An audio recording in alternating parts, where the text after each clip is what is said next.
Okay, in this video, we're going to take a look at something called the standard normal distribution. Let me draw a picture of what we were studying in the last section. Draw yourself something of a bell curve. It doesn't have to be that great. But what we did is we had the center at x bar, and then we talked about having various increments from the mean by standard deviations. And they went the other way as well. 1 standard deviation that way, 2 standard deviations that way, and finally 3 standard deviations to the left. And we had a breakdown of these things as well. We had, roughly speaking, we had 34% in that chunk and 34% in that chunk. And then in this piece, 13.5%, 2.35%, and then finally 0.15%. And the other side was completely symmetric. These had the exact same numbers as the corresponding side on the right.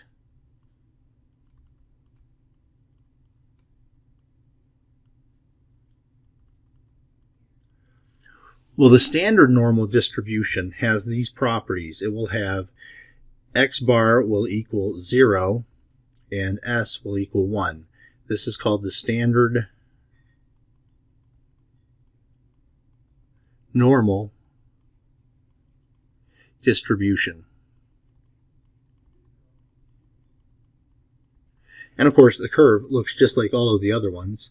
It doesn't matter what you draw so long as you have the center labeled correctly most of the time. So its center is going to be at the mean, which is 0, and then it has the standard deviations as being units from there. So it follows the same procedure that we had. In particular, from 0 to 1 gives us 34% of the data, and then from 1 standard deviation to 2 standard deviations we get our 13.5%. And then we get our 2.35%, and then our 0.15%. And the same stuff goes on the other side.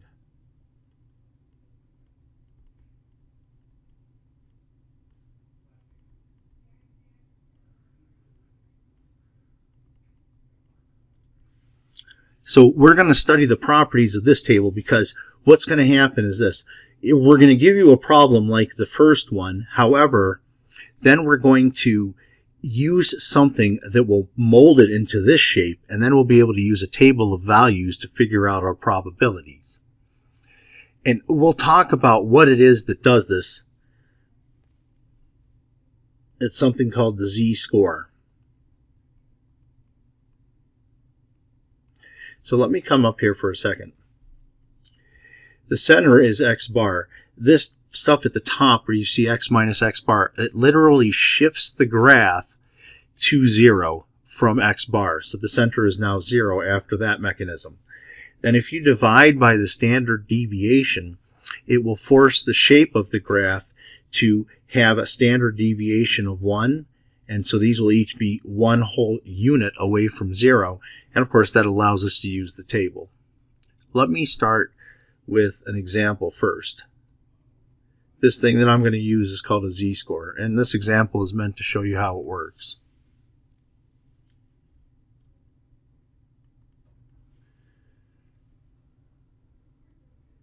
The SAT has a normal distribution, and I should be a little more careful here. I should say the SAT scores have a normal distribution. When you graph them all out, it does make a bell curve. And we need the two things to specify. I need the mean and the standard deviation. So my mean is equal to 1,000, and my standard deviation is 150. These numbers are completely made up. I didn't look up these data at all. I'm just making up as an example. So we're going to ask a bunch of questions about it. Before I do anything, let me draw a picture of this.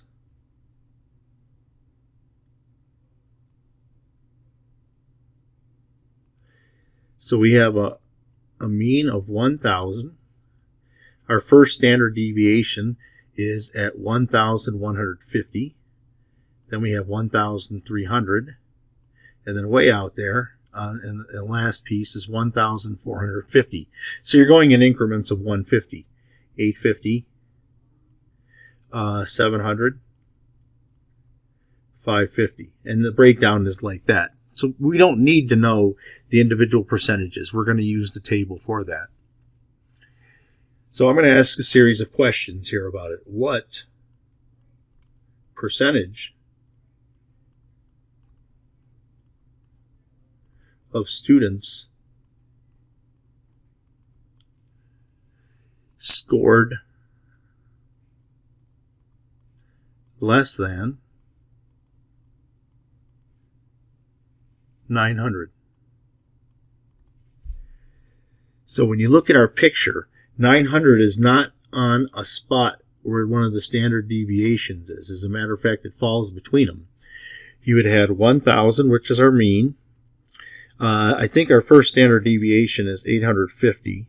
So what I'm looking for is from 900 and to the left. I want less than, so I'm talking about this area in here. That spot that it crosses, it's at 900. So I need to take that 900 and work it with this z-score to get it to use the table. So here's how it works. What we do is we take our z, let me put it down here, I think. Z equals x minus x bar over s. And we have all of that. Our x that we were talking about here, I'm talking about this 900. I'd like to change this to find out what it becomes when we go to the standard distribution. So I'll have 900 minus x bar was 1,000. And then s was equal to 150. And so this equals negative 100 over 150. Now let me use the calculator. You only need 2 decimal places of accuracy because that's as good as the table will go. So don't forget for your negative to press this little minus thing down there. Then I'm going to have 100 divided by 150. Enter. And to 2 decimal places I get negative 0.67.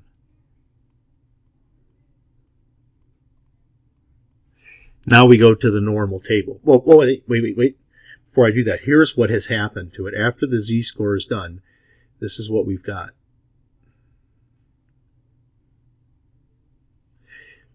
By doing the z-score, we shifted over to 0, and then we also shifted and rearranged that 900 to be some other number. So we had, let me get the standard deviations here. There's negative 1, and then there's negative 2, and then that...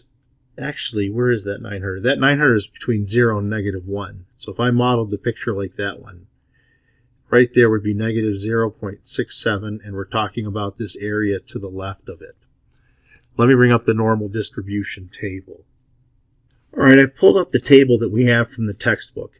Now, the way this table works is this z-score, which we found to be negative 0.67, is at the end of the shaded region. Well, what this table gives you is the area of that shaded region. So it's always to the left, which exactly models our problem here. So we're looking at negative 0.67. And here we are. This starts at negative 0.60. 1, 2, 3, 4, 5, 6, 7, 8, 9. So the leading digits are on the left side, and then the trailing digits are on the right side. So you can see that in this, like for example, where I have my cursor right now, that represents a z-score of negative 3.41. Not only that, the area to the left of it is that teeny little amount. Well, we're looking for negative 0.67, so let's find it. And if you can't see the heading here, you're going to have to remember it starts at 0. So there's 0, 1, 2, 3, 4, 5, 6, 7. That's what I want. I want the 0.2514 from my table. All right, I've pulled down the table, and just to remind you, this is 0.00, 0.0102.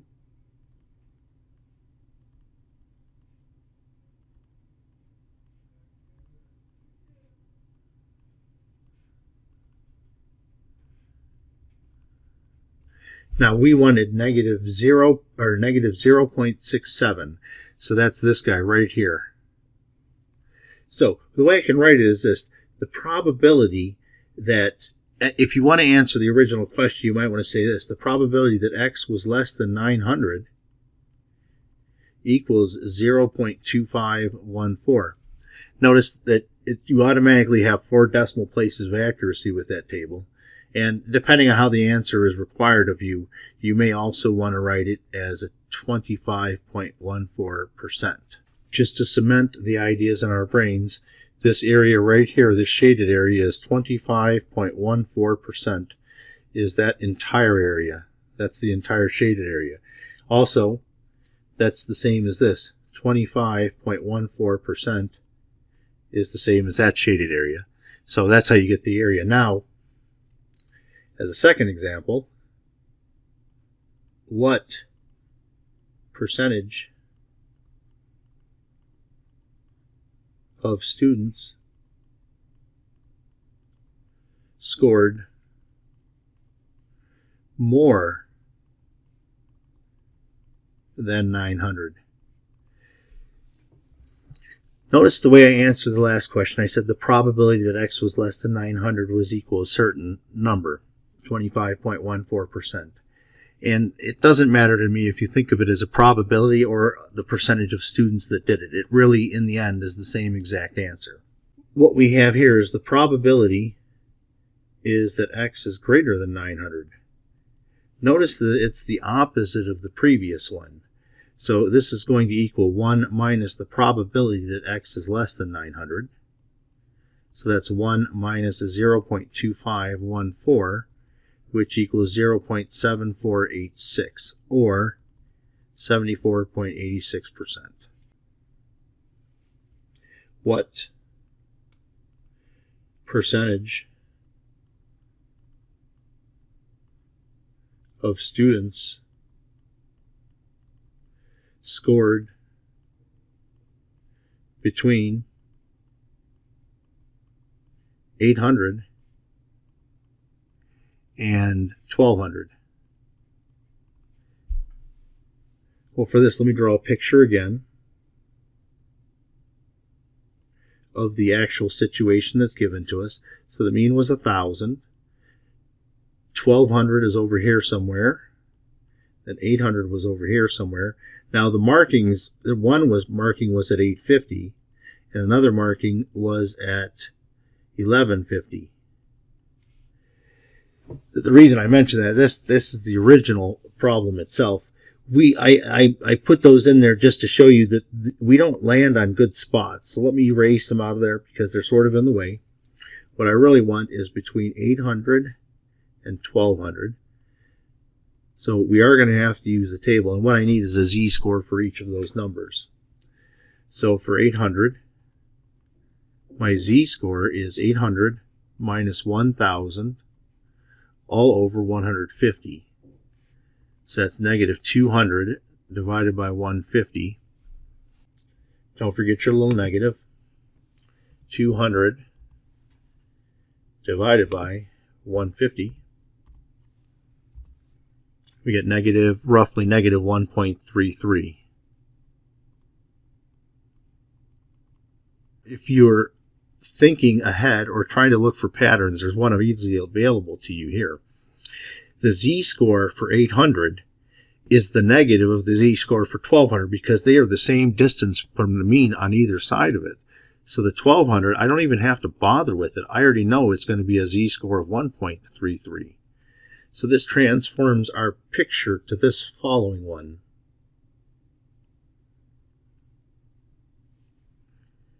And remember, the mean is 0. And then we're going to do negative 1.33 to 1.33. And I want it between them. So this is the place I'm talking about. Now the table is going to want to give us area to the left of that, but we'll still be able to work with it. So let's go ahead and go to the table and look up negative 1.33. Let's see, negative 1.30, negative 1.31, 32, 33, 0.0918. So what it does is gives you the probability that the z-score is less than negative 1.33. And for that, it gave me an area of 0.0918. So 0.0918 is this. Well, interestingly enough, this side over here is also going to be 0.0918 by symmetry. Now remember, the area under the entire curve is 100%. So what I want, if I want to get the probability that z is between negative 1.33 and 1.33,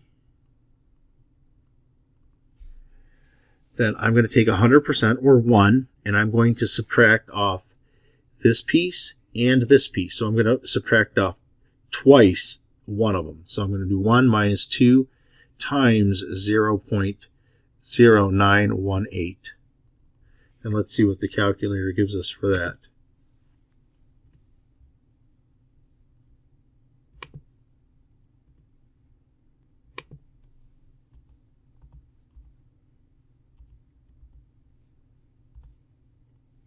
So I get 0.8164. And that is this area in here, if you can see it. Let me erase a little bit so I can write in there. 0.861 or 8164. Got it there. That means that this area in the original problem was also 0.8164. So all in all, what does this tell us? The probability that x will be between 800 and 1200 equals 81.64%.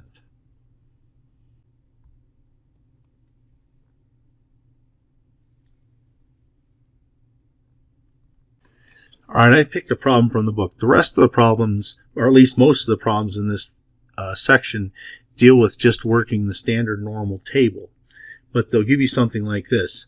I have the mean and the standard deviation, and they want the following. What is the probability that x is greater than or equal to 8.6? I know that because we want at least x equals 8.6.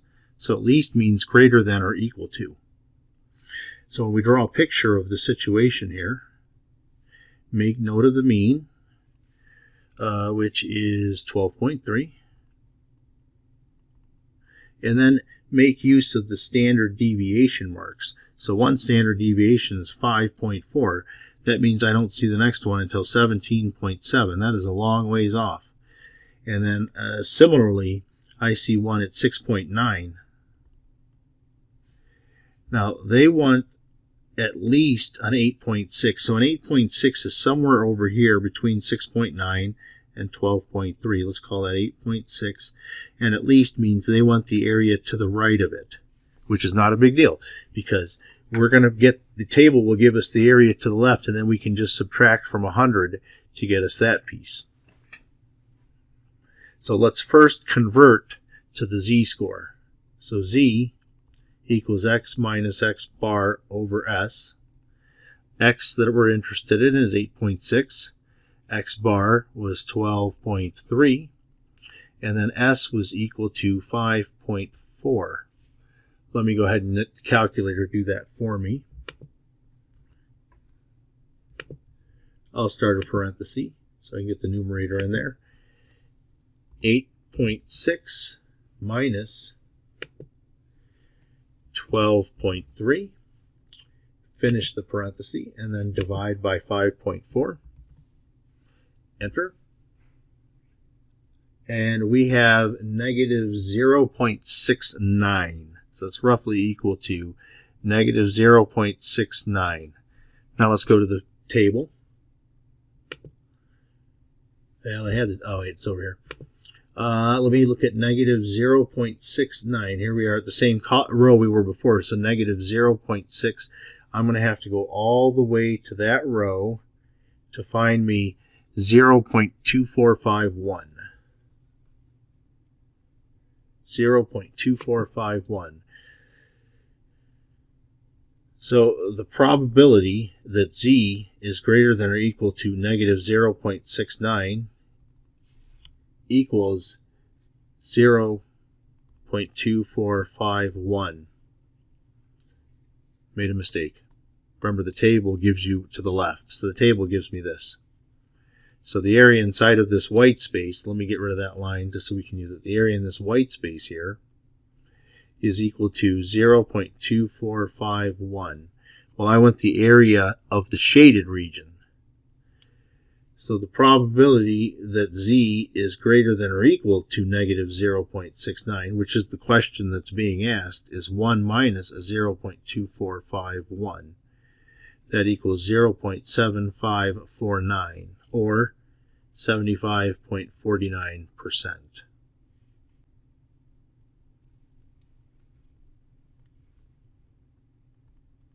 Here's another question, just like the previous one. At most means less than or equal to. So I want the probability that x is less than or equal to 1.8. We have the standard deviation as 1.3 and the mean as being 1.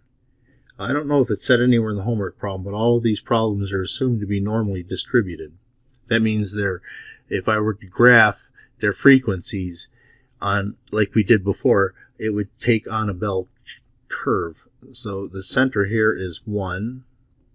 The standard deviation is 1.3, so I got a 2.3, 3.6. Then if I go the other way, 1.3, I'll have negative 0.7, and then negative 2, I guess. So we want less than or equal to 1.8. That is somewhere in here. Let's throw it right about here. So we'll say that guy there is 1.8, and I want less than or equal, so I want shading to the left.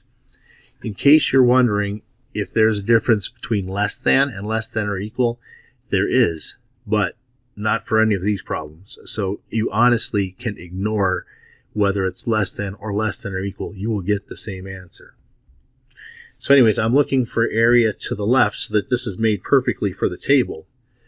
When I do my z-score, I'm going to do x minus x bar over s. X was 1.8. X bar was equal to 1 all over s was 1.3. And so we get 0.8 all over 1.3. Let's see what the calculator gives me. Now, by the way, if you want to be cute about this, I can just do 8 divided by 13 and get the same answer.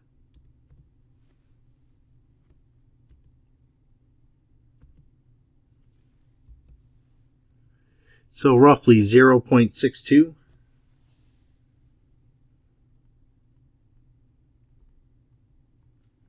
Let's go ahead and use the normal table and find out where our cutoff spot is. So 0.62, if you go, there's two pieces of the table. There's negative ones and there's positive ones. Positive ones are when you're past the mean. So 0.62, I can see that it's going to be 0.7324.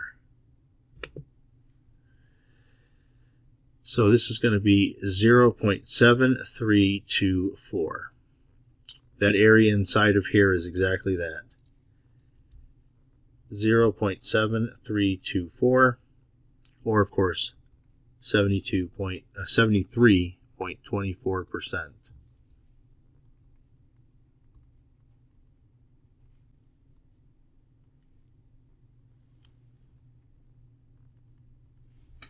In my last example, we're going to look at an animal shelter that cares for cats, and you must know that it's normally distributed, even though I don't know if it says that or not, but that's the assumption for all the problems in here. So for this first one, we want the probability that x is between 13.2 and 15.9. For the second one, the cat weighed, well, we actually want the same thing there. The cat weighs between 16.8 and 23.7. And if you want, it makes no difference if you make these less thans or less than or equals. And finally, the cat weighed at most 20 pounds, so we want the probability that x is greater than or equal to 20, or at least, wait a minute, I read that wrong. At most 20 means less than or equal to 20, or at least 25 pounds means that x is greater than or equal to 25. So those are the three things I'm going to work on. First thing we want to do is, well, let's start with A. Let me get my z-score. Maybe I'll tear a picture first. It's a good idea to draw a picture so you can remember where all the shadings are and whatnot. All right, so our average is 18.3. A standard deviation is 2.4, so I'll go over to 20.7 and subtract 2.4 to go the other way, and it looks like 15.9. If I subtract another one off on the left, 15.9 minus 2.4 pounds is 13.5. And we wanted 13.2, so that's a little bit less. And then we wanted less than or equal to 15.9. Oh, that's a nice spot right there. That standard when I do the table or the z value for that, that's going to be equal. That's going to come out to be z equal 1. So we want it between these two values. Between 13. Well, I don't want 13.5. I want it as 13.2. Let me see if I can sneak it in here. And let's go ahead and get the z values for each of those. So for 13.2, when I do the z value, I'll get 13.2 minus the mean of 18.3 and divided by the standard deviation of 2.4. I'm going to encase the numerator in parentheses, so I'll have 13.2 minus 18.3, finish the parenthesis, divide by 2.4. Enter. And obviously I did something wrong. Probably it's the same thing that I've been doing all semester, and the minus is not correct. It's a negative that's there. Or, oh, no, you see what I did? Even better.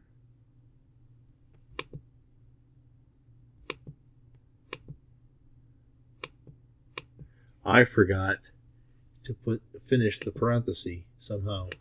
So I'll insert 1, make sure it's there now, and hit enter. And now, remember, round to 2 places, so I'm about negative 2.13. And then for, what was the other one that we're looking at? 15.9. Here's the one I told you that'll come out well. We're going to do 15.9 minus 18.3 divided by 2.4, and that's going to end up equaling negative 1. So when we go to the z, if we go to the z table, or the z curve, I mean, we are going to be between negative 2.13 and negative 1. All right, here's the way it's going to work. We are going to go and look up the table to find out this little piece of area that's to the left of it.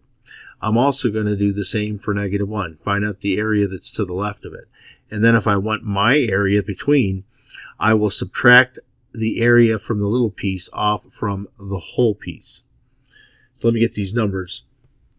Let's start with negative 2.13. Right here, negative 2.10123. I get 0.0166.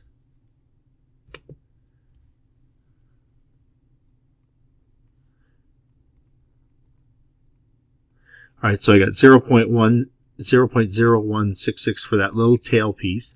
Now, the table is not going to give me the in-between. It's going to give me the area from negative 1 all the way out to negative infinity. So let's see what that gives me at negative 1. And you go, this is negative 1.00. I get 0.1587. So the area from here, if I go to that end, is 0. That's the area all the way up to -1. So if I want the area between, I'll take this 1587 and divide and subtract the 0.166. So the probability that z is between -2.13, and I can put less than or equal, it doesn't matter, or -1, is equal to 0.1587 minus 0.0166.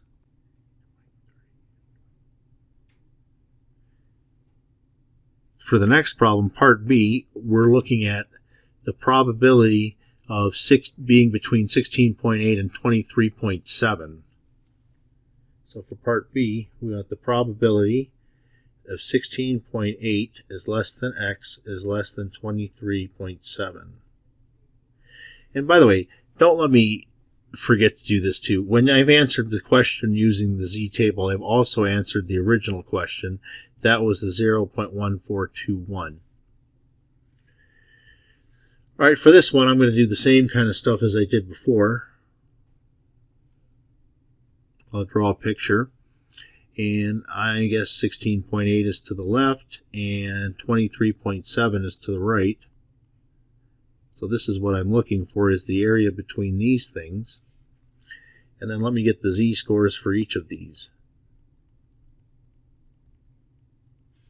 Our mean was 18.3 all over 2.4. So I'll let the calculator do all that work for me. And of course, I'll just go up and grab an old problem so I can edit it.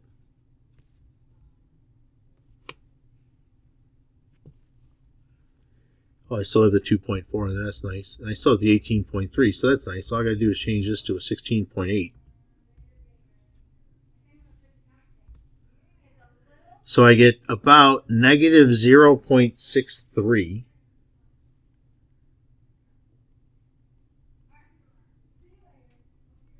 And then for this other one, the 23.7, the z there is going to be 23.7 minus 18.3 divided by 2.4.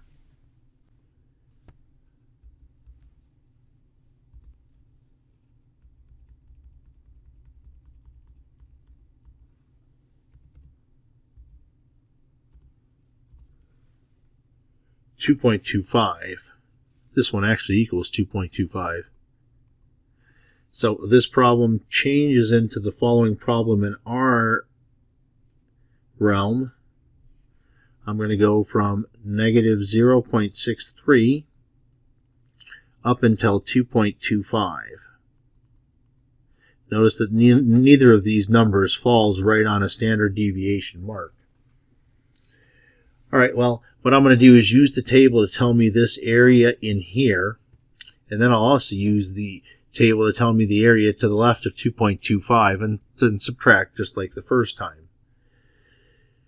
So let me go and use the table to get these numbers. -0.63 is up first.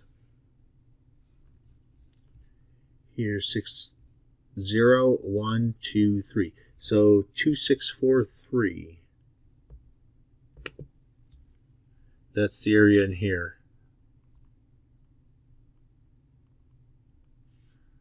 Now let me do the same for 2.25.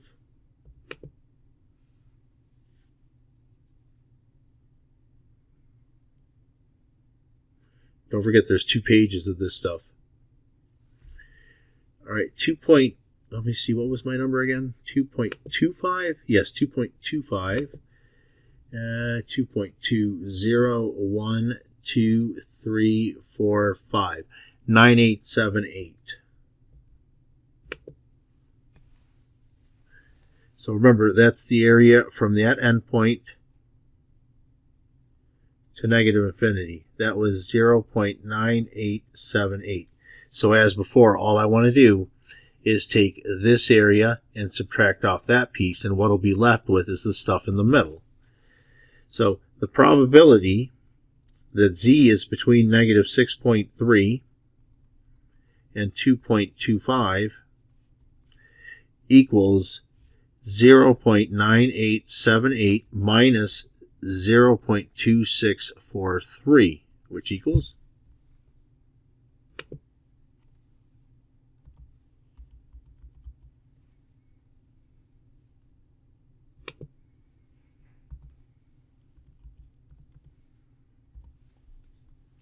7235, or 72.35%. Either one of those is acceptable. Just so we don't lose sight of things again, this area inside of here is 0.7235, which does answer the original question. Let me pull back up for a second and see what C asked us. The cat was, well, here it is right here. The cat was at most 20 pounds, or it was at least 25 pounds. So for that one, find the probability that x is less than or equal to 20, or x is greater than or equal to 25. So as a picture, what do we have? Our mean, of course, was 18.3. So our numbers are all occurring over here. Now with an or, I want less than or equal to 20, so I'm talking about this area here, but I also want this stuff over here. So I have a gap between the two of them, and really I'm just going to add these two areas together because, well, that's what the or tells us to do. And they're mutually exclusive pieces. So once again, let me get my z-scores for each of these.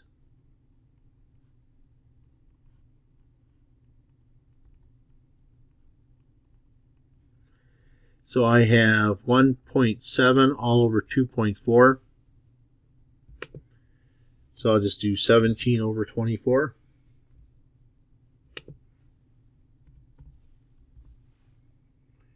Uh, 0.71.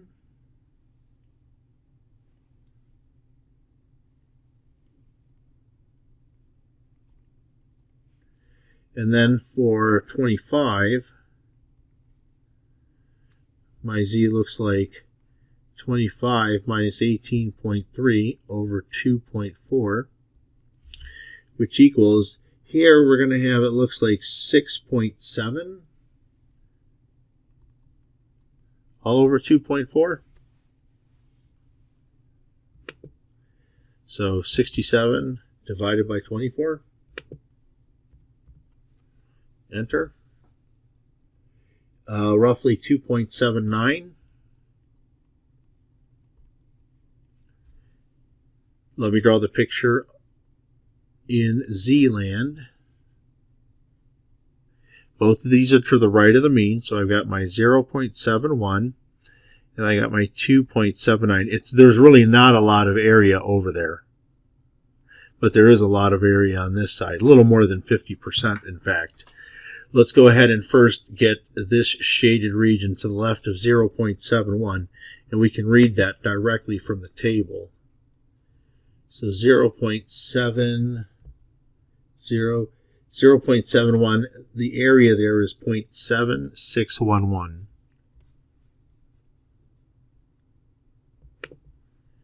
So I find this to be 0.7611. Now I'm going to do the same thing for 2.79. It's going to give us almost 100% of the area because that little tail piece is really, really not big at all. So let me go to 2.79. In fact, you can see the table quits at 3.4 because the numbers get so tiny. 2.79. Right here is 2.7. I have to go all the way to the end of the row, and I get 0.9974. So from this area all the way to negative infinity is 0.9974. Now that hasn't given me the tail piece, but you can get that because if I subtract this 9974 from 1, I will get that area there. So that area there is 1 minus 0.9974.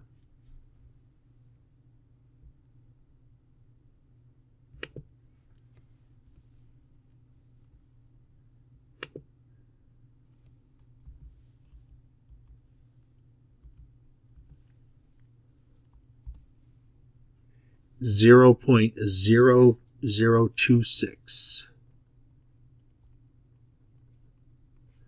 Good. So finally then, the probability that Z is less than or equal to 0.71 or Z is greater than or equal to 2.79 will equal 0.7611 plus 0.0026. And together we'll get 0.7637 or 76.37%. Now remember, we also, by finding these numbers, we also found the numbers in the original. 0.7611 was that piece. And then that little piece at the end was 0026.